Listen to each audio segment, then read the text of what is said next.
Bonjour et bienvenue à Vie de foi. Aujourd'hui, j'ai le plaisir de recevoir le Dr Moussa Touré qui nous vient de Washington, D.C. Son église s'appelle Bethel World Outreach. Et puis aujourd'hui, on va continuer de parler des choses de la gloire de Dieu. Toute cette semaine, on parle en fait comment nous pouvons grandir spirituellement et puis augmenter notre capacité de recevoir de Dieu. Bonjour, pasteur. Bonjour, pasteur Joël. Gloire à Dieu. Je suis béni de vous recevoir encore une fois à Vie de foi. Aujourd'hui, on va parler comment on peut développer un esprit de qualité. Mais juste avant, parlez-nous un peu de votre ministère parce qu'on a appris des choses sur vous, sur votre salut miraculeux. C'est glorieux. Jésus vous a apparu lorsque vous étiez musulman, vous a sauvé radicalement, vous a baptisé du Saint-Esprit. C'est glorieux. Et aujourd'hui, vous portez beaucoup de fruits pour la gloire de Dieu et vous êtes un pasteur à Washington. Washington, oui. Parmi les Américains. Oui. Donc, voilà. Donc, parlez-nous un peu de vous et votre ministère. Bon, la particularité, c'est que j'étais très excité, très enthousiaste de servir le Seigneur dans la capacité de pasteur pendant certaines années. Et avec les dons qui s'opéraient, bon, c'est la partie qui m'excitait le plus, de voir les malades guéris, il y avait la délivrance, et on allait partout, les gens nous visitaient de différentes nations, venaient à l'église pour ça. Et un jour, pendant que je priais dans mon salon, quelque chose de spécial s'est passé qui va changer complètement le ministère et m'amener dans une autre dimension. Alors, encore une fois, Jésus vient. C'était en pleine journée, j'étais arrêté, j'ai prié Jésus, etc. Et brusquement, je vois dans mon esprit le Seigneur venir, habillé en blanc, et il est arrêté à ma droite. Donc j'ai arrêté de prier pour écouter ce qu'il va me dire. Et c'est là que le Seigneur va me poser 2 questions qui vont transformer complètement et me donner des instructions.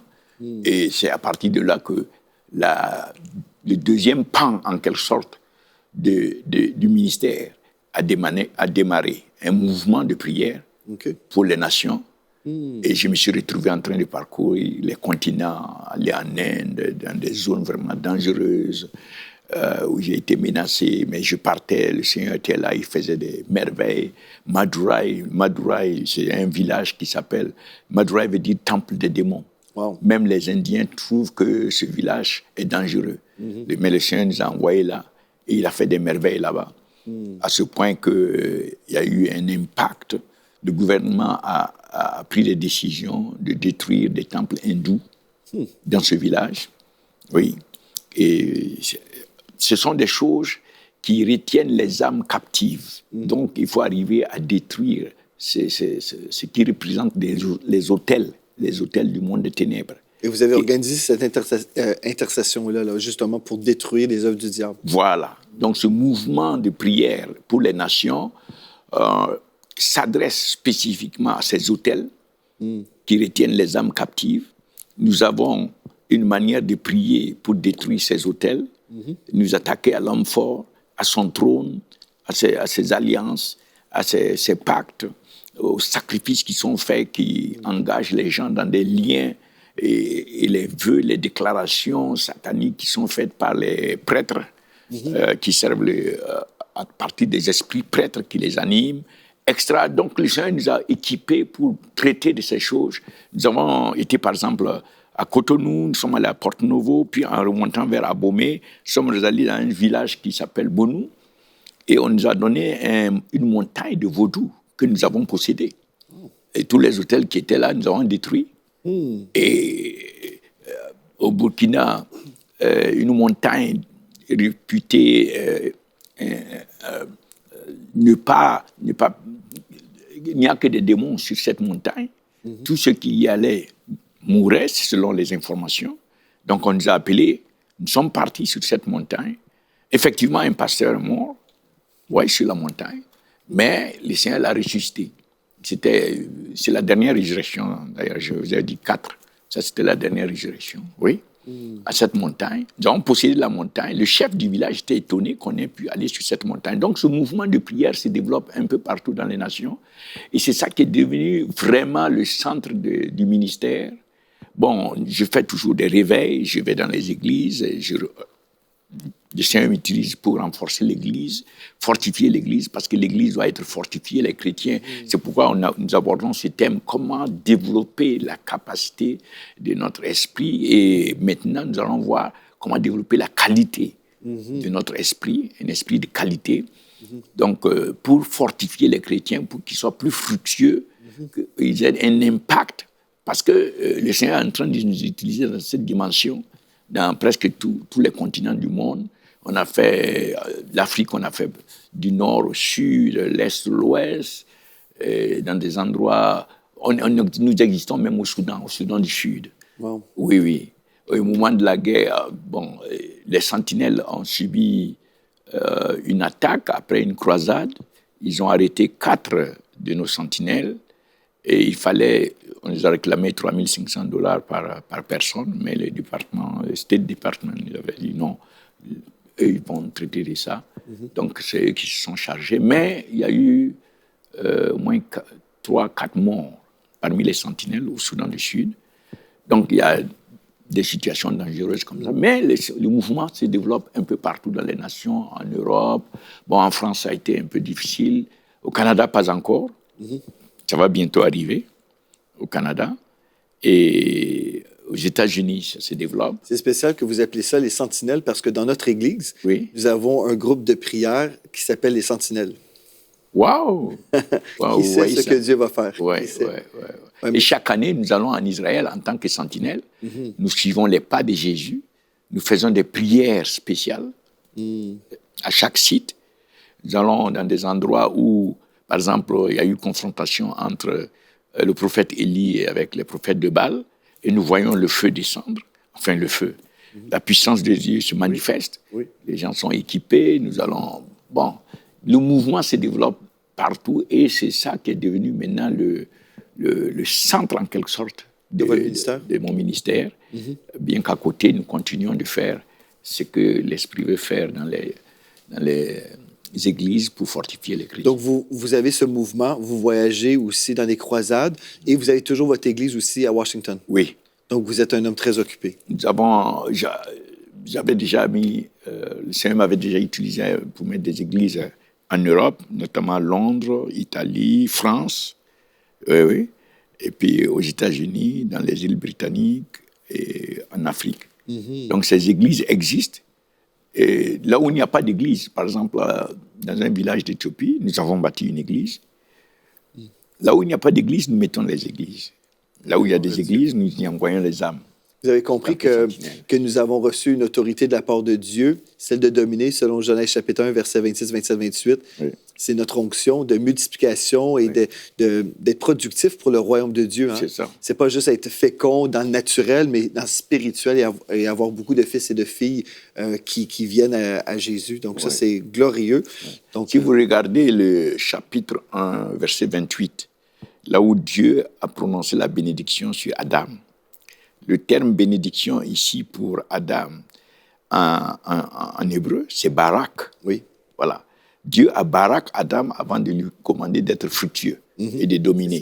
Oui. Donc ce barak, c'est une intervention du ciel, de Dieu, la présence de Dieu sur Adam, qui le rend capable. Oui. Exactement. Voilà, de faire ce qu'il doit faire, d'être fructueux, etc. Mais ce terme barak, en même temps qu'il y a une influence de Dieu, veut dire aussi un autre aspect, c'est s'agenouiller. Donc, la présence de Dieu, l'impact, la puissance, c'est pour ceux qui s'agenouillent. D'où le fait qu'il faut avoir une vie de prière pour être barak complètement. Voilà, et être capable d'être fructueux. C'est ça. Bon, pour revenir à la qualité de l'esprit, comment développer un esprit de qualité, nous voyons que Jésus-Christ, homme, avait un esprit de qualité.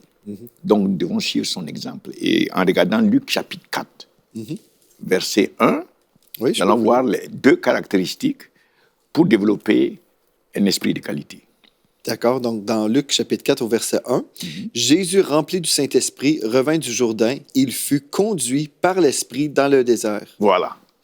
Donc, ces deux caractéristiques ne doivent pas manquer dans la vie d'un chrétien et le chrétien doit se développer dans ces deux caractéristiques. Et avant de développer ces deux caractéristiques, c'est pour dire que avant que Jésus n'arrive là, dans Luc 2, verset 52, la Bible dit que Jésus croissait, il se développait en stature, voilà. Et en sagesse. La stature, c'est la capacité. Qu'on a vu hier. Là. Voilà, la capacité de l'esprit. Il se développait dans la capacité de son esprit et dans la dimension structurelle de son esprit. Pour que quand l'esprit va descendre sur lui, c'est-à-dire il sera capable de recevoir le maximum de ce que Dieu a à travers l'esprit pour lui. Si son esprit restait sans développement de la capacité, il ne serait pas capable de recevoir tout ce que l'esprit devait apporter de la part de Dieu pour lui. Je vais le lire dans Luc 2, 52. Jésus croissait en sagesse et en stature et en grâce devant Dieu et devant les hommes. Voilà, la stature. La stature. Et si vous regardez Éphésiens, nous allons revenir dans Luc 4, verset 1, mais c'est juste pour vous montrer quelque chose. Oui. Dans Éphésiens 4, à partir du verset 11, nous voyons que les 5 ministères ont été donnés pour équiper les saints pour l'œuvre du ministère, si vous pouvez lire. Oui, donc il a donné les uns comme apôtres, les autres comme prophètes, les autres comme évangélistes, les autres comme pasteurs et docteurs, au verset 12, pour le perfectionnement des saints, en vue de l'œuvre du ministère et de l'édification du corps de Christ. Continue jusqu'au verset Jusqu'à ce que nous soyons tous parvenus à l'unité de la foi et de la connaissance du Fils de Dieu, à l'état d'homme fait à la mesure de la stature parfaite de Christ. À la mesure de la stature parfaite. La stature. La stature. Il y a une mesure à laquelle Dieu veut qu'on parvienne. Oui. Et pour cela, Dieu a donné les 5 ministères. C'est ça. Pour nous amener à parvenir à cette stature. Cette stature est la stature de Christ. La stature parfaite de Christ. Donc, quand nous regardons Jésus maintenant, nous voyons cette stature et nous voyons la qualité de son esprit. Et nous devons nous développer. Les 5 ministères ont été donnés pour ça. Et par la suite, nous allons voir comment on peut parvenir à ça. Mais déjà, voyons ce que ça veut dire. Luc 4, verset 1, nous revenons là. Oui. Nous voyons les 2 caractéristiques d'un esprit de qualité. Un esprit de qualité est rempli. Mais on entend que avant cela, il faut que la capacité, la stature, se soit agrandie. Nous avons déjà parlé de ça. Donc la stature fait partie de la qualité. Donc, il faut que l'esprit soit rempli et l'esprit doit être conduit. Alors là, en ce moment, on a une qualité. L'esprit, on est parvenu à la qualité, à un esprit de qualité. Un esprit rempli, en entendant bien sûr que la capacité, la stature, ce soit et conduit. Voilà. Donc, c'est confirmé par Romains. Paul dit dans Romains 8, verset 14. Romains 8, 14. Car tous ceux qui sont conduits par l'Esprit de Dieu sont fils de Dieu. Tous ceux qui sont conduits par l'Esprit de Dieu ils ont atteint une qualité de fils de Dieu. Voilà. Et le même Paul a commandé aussi, deuxième caractéristique, et dans Éphésiens 5, verset 18. Éphésiens 5, 18, oui. Alléluia. Ne vous enivrez pas de vin, c'est de la débauche. Soyez au contraire remplis de l'esprit. Donc nous voyons les 2 caractéristiques d'un esprit de qualité qui animait Jésus-Christ. Rempli et conduit. Et Paul a donné en tant qu'apôtre, c'est-à-dire une instruction aux chrétiens, une instruction apostolique, d'être rempli et d'être conduit par l'esprit. Voilà les 2 caractéristiques qui font un esprit de qualité. Donc, maintenant, comment parvenir à cela? Comment être rempli et comment être conduit? Ne vous enivrez pas de vin, premièrement. Tout à fait. Le terme rempli, en grec, PTS, signifie être contrôlé. Lorsque vous êtes rempli de vin, vous êtes sous un contrôle. Même la marche est dictée par le vin. Voilà. Donc, Paul, en comparant, il dit, soyez contrôlés. Oui. Votre marche doit être saisie par l'esprit. L'esprit doit opérer pleinement en vous. Donc, ça amène au développement du caractère. Lorsque l'esprit peut opérer en nous, C'est ça. l'esprit nous remplit, ce n'est plus nous qui exprimons qui nous sommes, mais c'est l'esprit qui nous remplit, qui exprime quelque chose de Christ à travers nous. Donc, un esprit de qualité, être rempli, c'est se développer dans les fruits de l'esprit, dans le caractère de Christ. Amen. Donc, nous voyons encore les fruits. Il y a plusieurs personnes qui disent, bien, moi, j'ai donné ma vie au Seigneur. Ils disent, Jésus est mon sauveur. C'est vrai, c'est merveilleux. Mais aussi, pour que le Seigneur Jésus soit vraiment le Seigneur, ça veut dire qu'il devient le maître. C'est ça. Et quand Jésus est notre maître, on ne fait pas notre tête. On fait selon sa tête.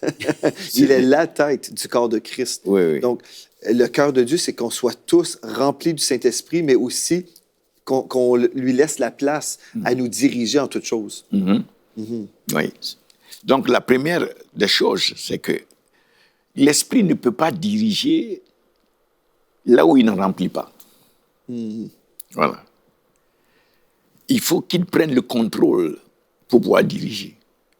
Une fois qu'il a pris le contrôle et qu'il peut s'exprimer, alors le caractère de Christ se manifeste, mais aussi les choses dans lesquelles nous évoluons. Ce sont les choix de l'esprit, ce ne sont pas nos choix.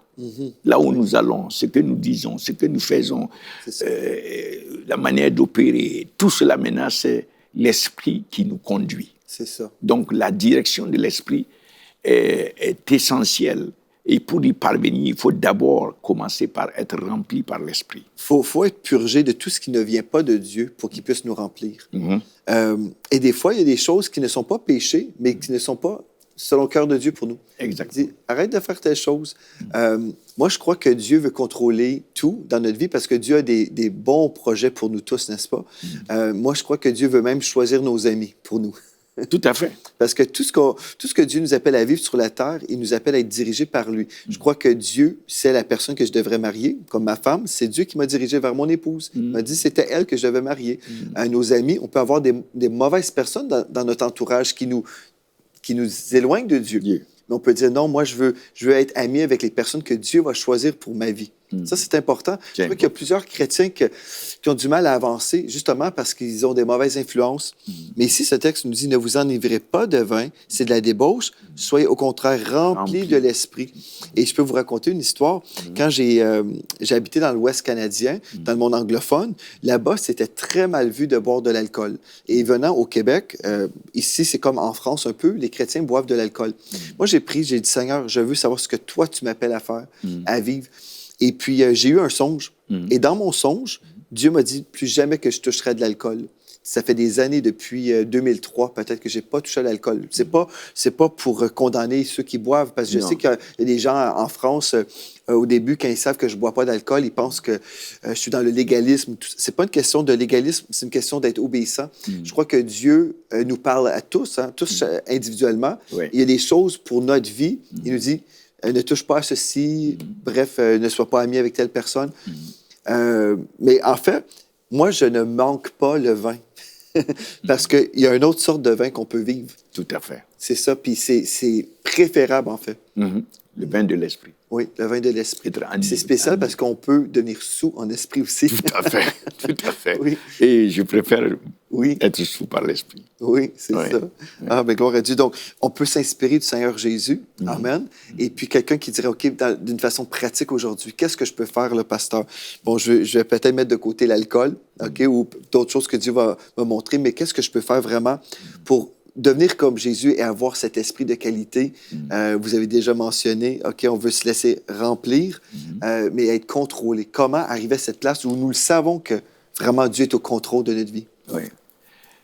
Nous allons en ce moment parler des dimensions.